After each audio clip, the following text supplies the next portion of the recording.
Our first speaker, Dr. Alan Noble, is Associate Professor of English at Oklahoma Baptist University, where he has taught since 2014.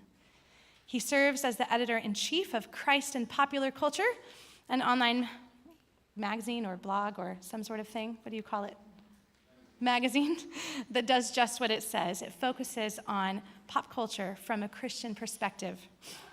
Alan has written for The Atlantic, Christianity Today, and First Things, among others, particularly on issues related to pluralism and secularism. In 2016, Alan launched the group Public Faith with Michael Ware, who we heard from earlier this week, to offer an alternative evangelical political voice. He also joined the AND campaign as an advisor. And if you're interested in the AND campaign, Justin Giboney will be joining us in October for a webinar. Alan's latest book, You Are Not Your Own, Belonging to God in an Inhuman World, was released earlier this year. Now, some things you may not know about Alan. He's recorded, produced, directed, you did all the things for 2 hip-hop albums. You don't look like a hip-hop kind of guy, but I love that. I love that. Hidden talents then, huh? Great.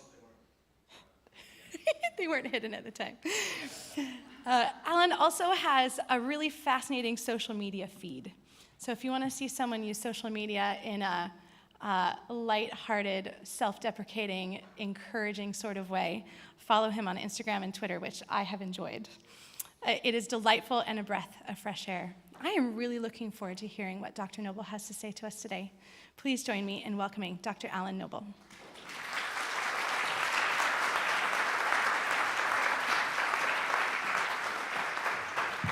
All right, it's an honor to be here. I'm up here with some trepidation. I'm not sure if you guys realize some of the reason I'm up here with trepidation is the quality of speakers you guys have witnessed this past week has been astounding. The C.S. Lewis Foundation has brought some amazing speakers, so I'm going to try to do what I can to keep that up. I love hearing that I'm a doctor because I forget, so anytime someone says Dr. Noble, I'm like, that's right, I am a doctor. I am a Dr. Noble, that's right, I forgot. So this entire conference we've been discussing intellectual hospitality, and what I want to talk about, what I want to ask is, what does it mean to desire the good of our guests as we do what's called cultural criticism? By cultural criticism, I mean any act of interpretation, analysis, or criticism of a cultural work for an audience. So, for example, reviewing a film, analyzing TikTok videos, interpreting poetry in a class, talking about books with friends. Those can all be forms of cultural criticism. Whether you're a teacher, a writer, a film reviewer, or a reader, you do cultural criticism on some level, whether you know it or not. Here's my thesis. The best cultural criticism, I think, reveals truths about cultural works, the human condition, creation, and society. It invites readers to believe these truths, to give assent to the good, and to delight in the beautiful. And often it does these things against our natural inclinations. I want to focus this morning on 2 words that I just said, reveals and invites, and argue for a kind of Christian theory of criticism as a model of intellectual hospitality. It's not the only model, and I know that, but I do think it's a good model. Now, in the Western tradition, hospitality has long been thought of as a law. We are obligated to feed, clothe, shelter, and protect anyone who comes to us in need. That's been the law. And such laws in the classical world would have been very important when there were few roads, lights, gas stations, police stations, hospitals, and so on for you to visit on a long journey. You would rely on the hospitality of strangers to take you in and make you their responsibility. You would be transformed then from a stranger into a guest. The most notable example in classical literature, I think, would probably be in Homer's The Odyssey, when Xenia, or the guest-host relationship, is practiced by Telemachus. Odysseus' son, among many others in the text. And of course, the writer of Hebrews warns us famously, do not neglect to show hospitality to strangers, for thereby some have entertained angels unawares. Why does the writer of Hebrews need to give this command? And why did the Greeks and so many other Western cultures after them need to treat hospitality as a cultural law? As it turns out, hospitality is a messy business. It's costly and challenging. It makes us uncomfortable. Now, traditionally, the challenge of hospitality, the cost of hospitality, has been the risk of taking a stranger into your home and the cost of sharing your food or your clothing and protecting them. But I do think that intellectual hospitality involves a different kind of challenge. For example, how can we be hospitable to a guest who does not understand their need? Let's look at a hypothetical situation. If a clearly sick stranger comes to you, covered in layers and layers and layers of clothing, and they beg for more clothing, would you be treating them as a guest in your home if you gave them a jacket and said, "Go and be well"? I don't think so. That person would remain a stranger to you. They would never become your guest unless you treated their ailment. True hospitality consists in revealing to your guest their excess clothing and inviting them to taste and see what is true and good and beautiful, treating their ailment. Or another scenario. Let's imagine you're in ancient Greece, and a stranger comes to your door and says, "Please give me some meat so that I can sacrifice to my gods. Then these gods will hear my prayers and send me food so that I will not starve." If you give this person meat, he will continue to starve even after the sacrifice because his gods are false. And I fear that his belief in the promise of his gods will blind him to their failure. Because here's the thing about the promise of false gods, they die hard. The promises of false gods die hard. In these scenarios, the neighbor who is clothed and sick but begs for more clothes, or the man who begs for meat to sacrifice to his pagan gods to fill his stomach, what is hospitality? What is hospitality? How can we desire the good of our guest? It seems to me that hospitality looks entirely like revealing the true need of the guest and inviting them to a truer, better, more beautiful meal. The process of revealing, however, is not easy because of what I just described. We tend to be resistant to the truth. All of us. The truth is uncomfortable. Aeschylus says that we suffer into truth. And there's some wisdom there, I think. When we are committed to the promises, especially when we're committed to the promises of a false god, I think we will often die for that promise rather than challenge our assumptions. One of my favorite modern thinkers, Jacques Ellul, has argued in the sphere of intellectual life, and this should hit us because that's what we're doing right here, the major fact of our time is a kind of unconscious but widely shared refusal to grasp the real situation that the world reveals. In other words, a failure to see reality as it is. Intellectuals fail to see reality as it is. That's a very common thing. That's what he says. And then he says that is a mark of our time.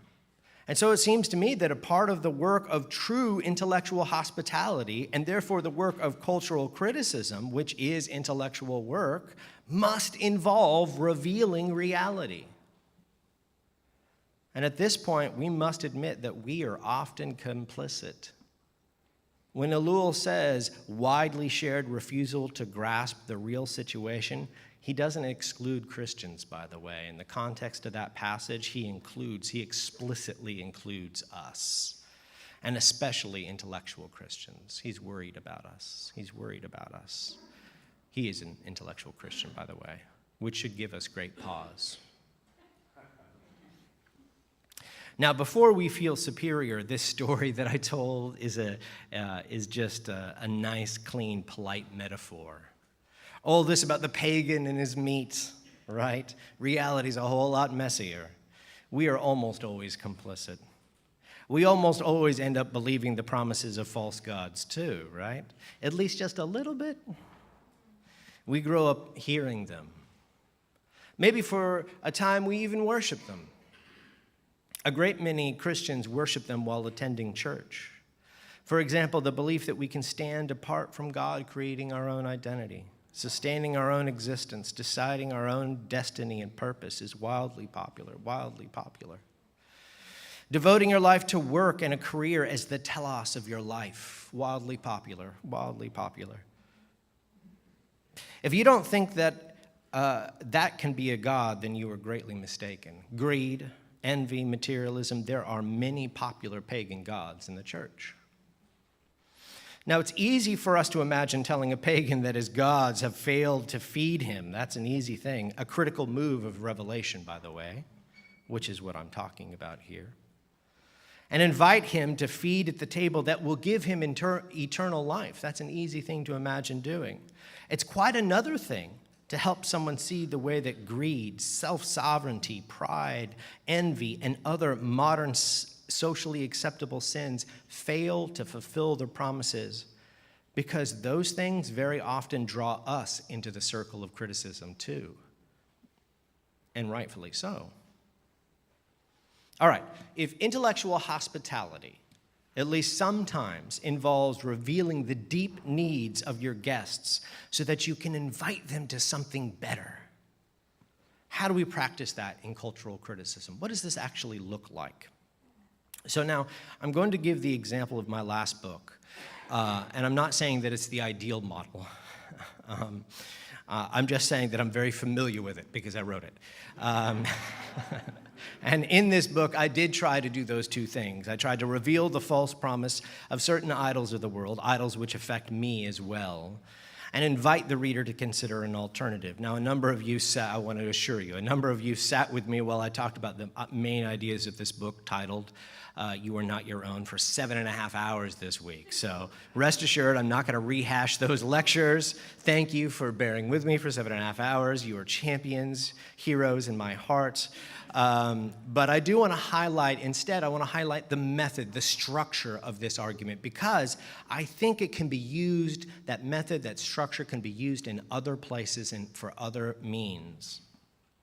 So in this book, I begin by describing the experience of contemporary people, their felt needs. So in my analogy, this would be like inviting the stranger into my home, sympathizing with him. Are you not hungry? I'm hungry. It's dinner time. I've not eaten in hours. And in this way, I hope the stranger starts to feel at home, feel like the guest that they actually are. In the book, I claim that we live in an inhuman society. I describe the declining life expectancy in the United States. I talk about mass shootings, addictions, the dehumanizing effects of technology and pornography. I talk about burnout culture. I talk about restlessness, the national mental health crisis in America, and so on. And in doing this, this is important, in doing this, I'm not pointing at my guest and saying, who I've just invited in, and saying, see how miserable you are? As if I were this critic positioned safely above them, judging everybody else. No, these are problems that affect me in one way or another, because I'm a human being living in this same society. And so I'm inviting him or her to observe, to see, to reveal their own needs, But these are needs that I feel to some extent as well. Do you see the hospitality? But even when the guest knows that he or she is hungry, that doesn't necessarily mean they're ready to eat at the table, because, on the contrary, the most likely response, I think, is to return to whatever idols made the promises in the past. So my next job is to show that those specific idols have failed. In this book, this means returning back to the hopes of society. Maybe society will find a new way to fix these problems, a new technique, a new strategy to fix all of these ailments. This is the task, actually, that Augustine does, I think, in the City of God. He says, essentially, that the Romans blamed the Christians for the sacking of Rome. But if the Roman gods were really gods, then they would have protected Rome.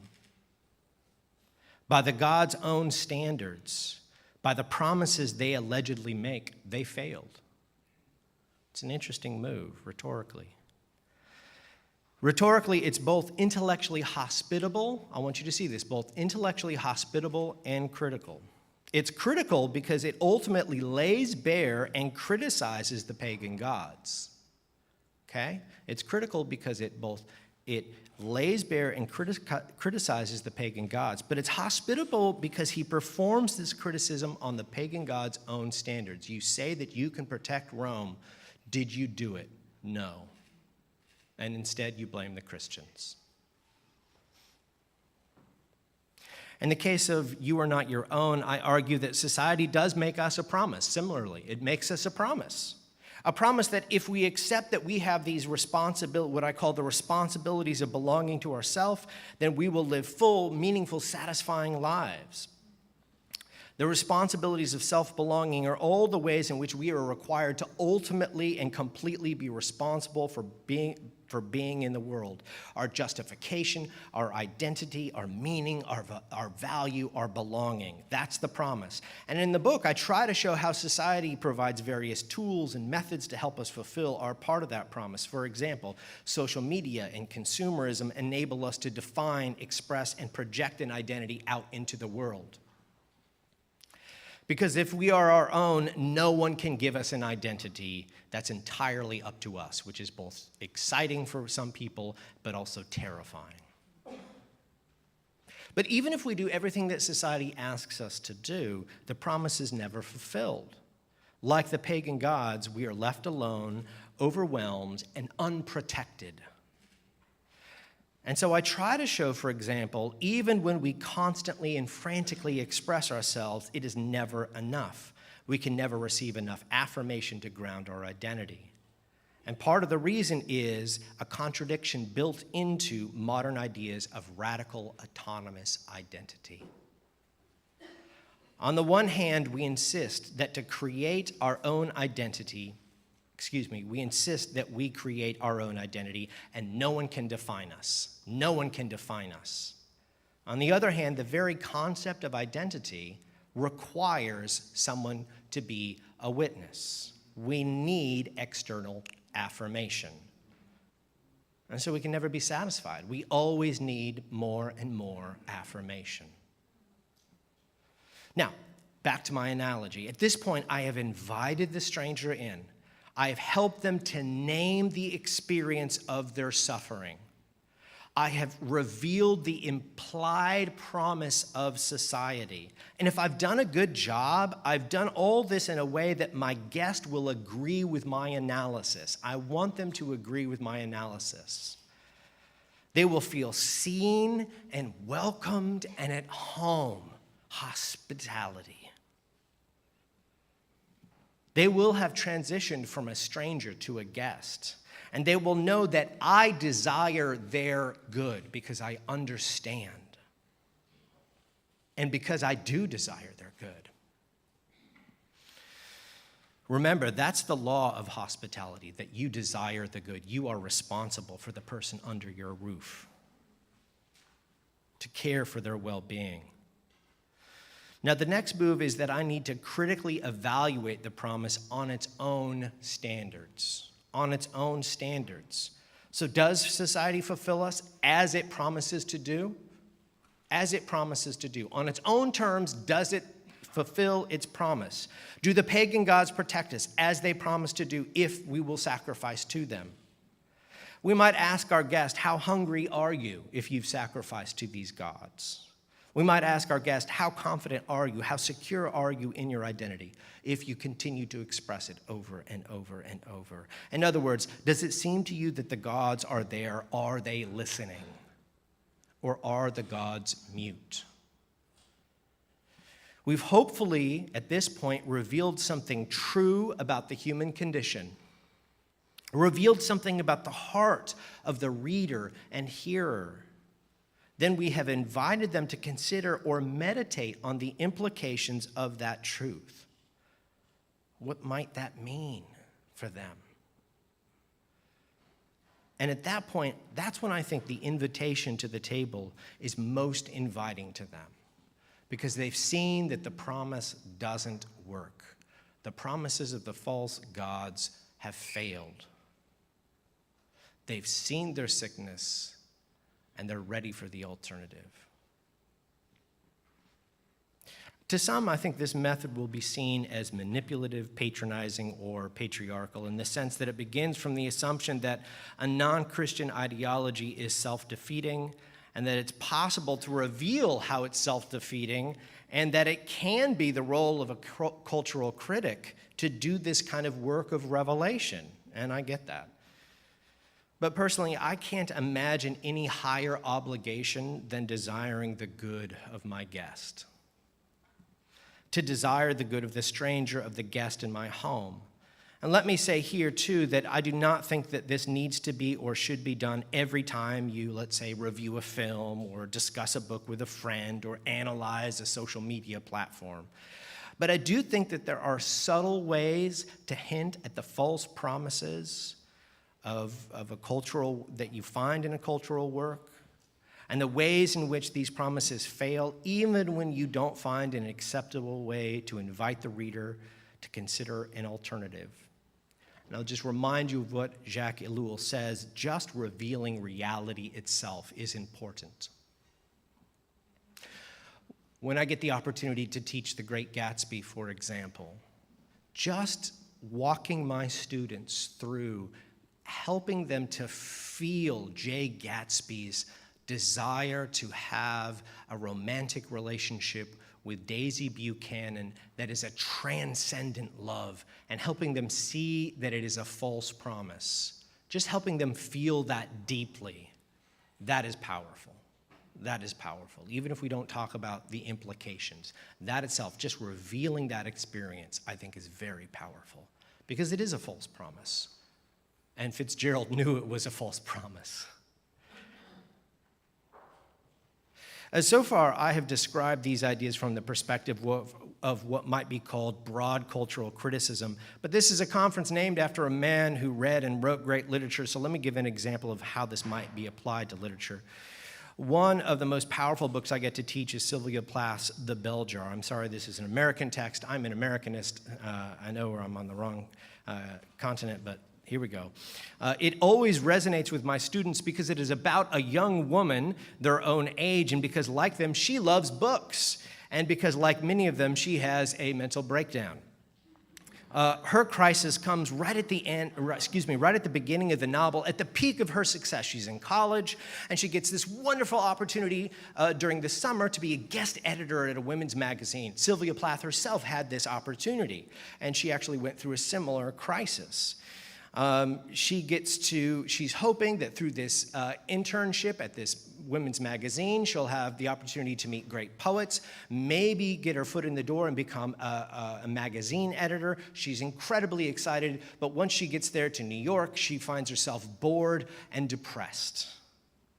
The crisis really comes to a head when the editor-in-chief of the magazine brings her into the office and says, Esther, that's the name of the protagonist, Esther, what do you want to do with your life? Now, I'm going to tell you now, if you talk to college students, never ask them, what do you want to do with your life? That's a great way to spike their anxiety. But so she asked her, what do you want to do with her life? And Esther thought she knew what she wanted to do, but the second she's asked this question, she realizes, I have no idea. And so she makes something up on the spot. She says, I want to be an editor. And so the editor-in-chief says, great, well, here's what you're going to have to do. You need to learn 5 languages, including, I think, Russian. And Esther thinks to herself, with my course load, there is literally no way that I can do this. And the editor-in-chief says to her, if you want to compete in New York, you're going to need 5 languages minimum. There are so many women, so many young women who are so good, you can't compete unless you are that good. And she's crushed. Now, she has this dream. She has this dream about a fig tree. That's a powerful dream that always moves my students. Here's the dream. She's at the bottom of this fig tree, and each of the figs represents one of her possible career choices. One of those figs is being an editor. One of those figs is being a mother. One of those figs is being a poet. One of those figs is having romantic relationships with lots and lots and lots of different men. One of those figs is being, I think, an archaeologist. One of those figs is being a crew captain, interestingly, and it goes on, college professor, it goes on and on. She actually says it goes on for eternity. It just stretches beyond her eyes. And she sits at the bottom of the fig tree, and she's overwhelmed with the possibilities. There are so many choices for her in life that she can't choose what to do, and so she starves to death in her dream, because she can't choose which one. It's terrifying. My students resonate with this because, like her, they have lots of options in a liberal democracy, lots of different things to choose from, and they're terrified of choosing the wrong thing. This is called choice paralysis. Choice paralysis. Lots of good options available to them. It's an interesting thing because the novel ends when she gets a contraceptive. And her choices are actually, she's actually able to reduce her choices at least by 1. Now she's able to have romantic affairs and have a job, which is not much of a resolution because there's still, the thing about infinity is if you cross out 1, there's still an infinity left. That's how numbers work. So, in my mind, it's not much of a resolution, but there it is. When I teach this novel, I invite my students to experience Esther's suffering, which doesn't take very much work because they feel it acutely. They often come into my office to talk. Not from a position of superiority, but of shared human experience, because they do share her experience. And then we work to reveal the sources of that suffering. Why is it that she feels it so difficult to do something so basic, to be an adult? Why is it that they find it so difficult? Why is it that choosing a career is an existential crisis? And here we talk about the promise of limitless freedom and its failure. This is explicitly in the text the ideology that Esther is working under. This is her hope. It's the promise that she was given. This is what is killing her. But it's also what's killing us, because we breathe the same air as Esther. Now, she didn't so much choose to believe in radical autonomy as she did grow up in a society governed by radical autonomy as a basic principle. And it's at that point in my class's collective literary analysis that I can begin to help my fellow readers reimagine that image of the fig tree. What if almost any good fig were a good choice? What if you didn't have to regret because the goal of life was not to pick the one perfect fig, the one perfect good life, the best version of yourself, but to simply honor God where you were, to choose something good and then simply do it? You become a poet? Awesome. You become a professor? Wonderful. You get married and have 5 kids? That's one of her. Great. You become an editor? Splendid. As long as it honors God's for the common good, then it's a fine choice. And that is such a relief for my students. I'm not recommending this as the only way to do cultural criticism. or even as the only way to be intellectually hospitable in your cultural criticism. And I'm certainly not encouraging you to go hunting to criticize, for things to criticize in everything that you read or watch. Okay? Hear that. I'm not encouraging you to go hunting for things to criticize in everything that you read or watch. What I've been describing is a process that you do after you initially read. Okay? A number of the speakers have talked about the process of hospitably reading a text the first time. And I just want to remind you that cultural criticism is the kind of thing you do for an audience. After you've initially read a text, you can be humble before the text, you listen to the text, you study the text. But when you're offering an interpretation for an audience, that's the kind of thing I'm talking about here, okay? And that is a distinct kind of posture. But I do think that this method allows us to practice what is most important, which I think is desiring the good of others. Whether it is my reader or my students, I desire the others who receive my criticism to see themselves and the rest of reality better. I desire them to pursue the good, and that involves helping them to become aware of their condition. And I can do that by walking them through texts, by walking them through films, music. Because as Jacques Ellul reminds us, we tend to be blind to reality. We tend to not see our state. We're not aware. My students will feel Esther's existential crisis with her, but they don't usually perceive it as a feature of the contemporary world or some sign of a spiritual truth until we discuss it together. Instead, guess what they do? They blame themselves. They think it's a problem with them. They think it's a character flaw. They turn it inside. And they come to my office in tears, wondering what's wrong with them. To desire the good of the others is to help them see their state in, for example, literature. To invite them to see the failed promises of the false gods. Lewis says that demons always give false promises. And then to offer them the food and the wine that will never forsake them. And that is hospitality. Thank you.